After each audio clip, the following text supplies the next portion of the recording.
Hello, my dear air sign. Gemini, Libra, and Aquarius, July 2025 or July 5, 2025. Okay. So this is going to be your daily gabay, daily kapalaran. Okay, tingnan natin, my dear. Sa mga hindi pa po nakakakilala sa akin, my name is RJ, your tarot card reader. Okay, tingnan natin kung anong mga eksena at kaganapan ngayong July 5, 2025. July 5, 2025 para sa ating mga my dear air sign. Gemini, Libra, and Aquarius. Okay? We have here the energy of the Hermit. Okay, my dear? Kinakailangan mo tong araw na to para mag-stop. Okay? Kasi nakukuha ko dito, my dear, may mga gumugulo sa'yo, my dear, sa araw na to. So, take a break sa araw na to kung kaya. Okay? Para makapag-recharge ka. Kasi parang may mga gumugulo dito, my dear, sa isip mo sa araw na ito, July 5, 2025. Okay? Sa energy ng Hermit. Tingnan natin, ha? Parang take a break. Subukan mo mag-take a break ngayong araw na to kung kaya, ha? Kung kaya mag-take a break. Or pag uwi mo sa bahay, hands up ka na muna, my dear, sa mga ayan o, meron kang 10 of Swords at saka 3 of Swords. Dapat isa lang to, my dear, kaso dalawa yung nahulog. So, baka nakakaranas ka ng pagod, disappointment, my dear. Take a break.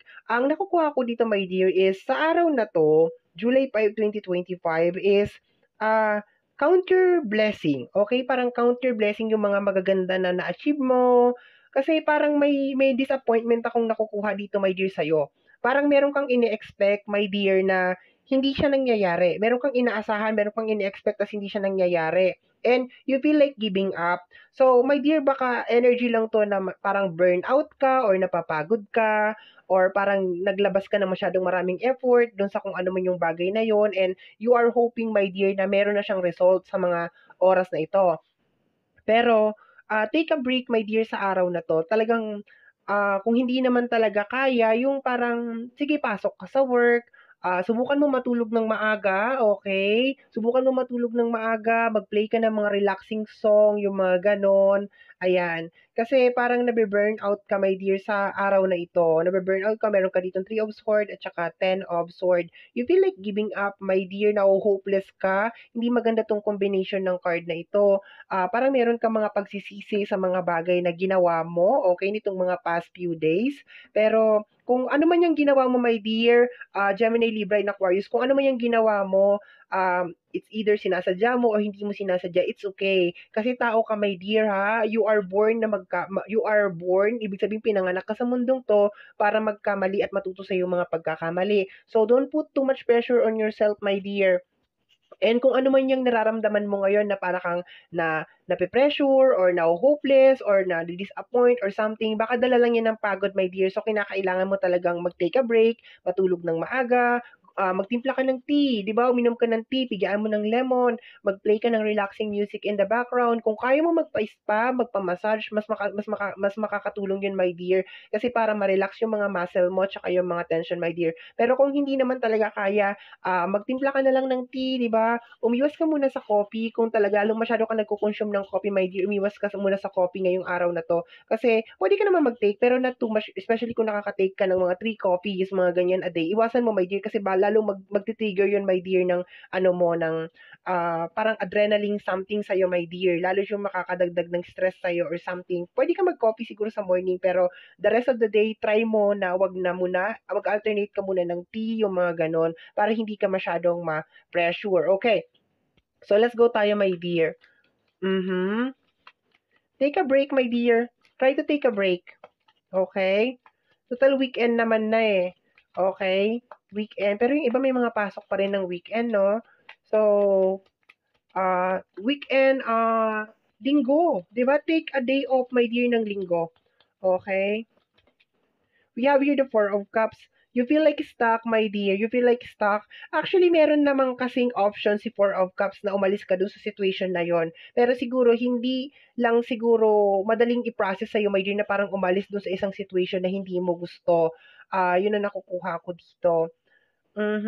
pakiramdam ko talaga pagod ka lang, my dear, sa araw na 'to. Like, sobrang pagod mo talaga. Kagaya ng sinasabi ko kanina, play relaxing song in the background. Huwag ka munang manood ng mga kahit anong mga stress, mga ganyan, tungkol sa mundo, tungkol sa tarot. Huwag ka munang manood, my dear. Time out ka muna diyan, my dear, okay? Sa araw na ito. Iwasan mo muna 'yan. Mga news, mga kung ano-ano, ganyan. Ano mo muna, i-dedicate mo muna 'tong araw na 'to para sa sarili mo. Okay? Pwede mong i-treat yung sarili mo, okay? You have here the Two of Pentacles, okay? If you have any problem na may kinalaman sa usapin ng financial, my dear, mababalance mo naman siya sa isang buong araw. Ibig sabihin, masusolusyonan mo naman siya, maaayos mo naman siya, miraraos mo naman yung isang buong araw. Yun nga lang, my dear, parang medyo iritado ka lang talaga sa araw na ito. You feel like giving up sa mga bagay na gusto mo, or kung meron ka mga in-expect, parang na-hopeless ka na talaga, my dear. I think talaga sa pagod talaga yun. Ulit-ulit talaga ako sa pagod, my dear. We have here the Knight of Wands. Don't be so aggressive, my dear, sa araw na to.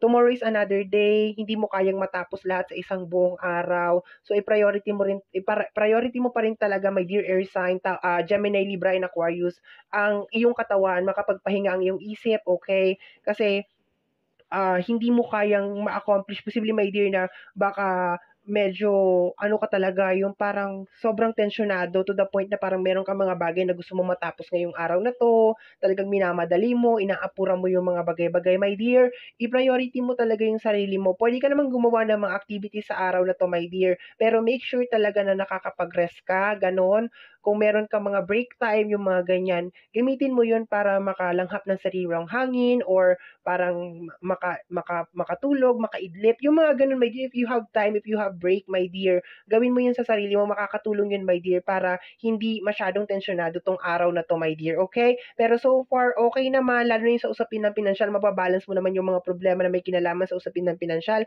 Expected mo rin, my dear, na baka meron mga tao or meron mga energy na makaka-apekto din sa iyo sa araw na to the point that you are very sensitive, my dear, sa araw na ito. Posibleng madali kang maapektuhan ng mga negative energy sa surrounding mo. So, be careful ka dito, my dear. Be careful ka reading messages sa yung mga messenger, sa mga ano, be careful ka sa mga ganyan. Kung sa tingin mo, yung tao na yun is toxic lang yung i-message sa'yo, chismis lang, or kung ano man yan, my dear, wag mo na lang basahin. 'Di ba? Wag ka na lang ma-curious dun sa message niya, kasi posibleng makadagdag lang yan sa tension. And at the same time, my dear, this is not the time to make any promises, kasi baka mapasubo ka. So, don't make any promises kahit kanino ngayong araw na ito, okay? So, my dear air sign, Gemini, Libra, and Aquarius, ito ang iyong daily gabay. This is for July 5, 2025. Somehow, my dear, kung nagustuhan mo to, especially kung napadaan ka lang, don't forget to subscribe. Pag-click, my dear, yung notification bell para ma-update ka every time na meron tayong mga bagong uploads. And free to like, free to share, free to comment sa lahat po ng ating mga videos. Once again, my name is RJ, also known as Apo J. Maraming salamat po, and until next time, bye-bye! Thank you, my dear!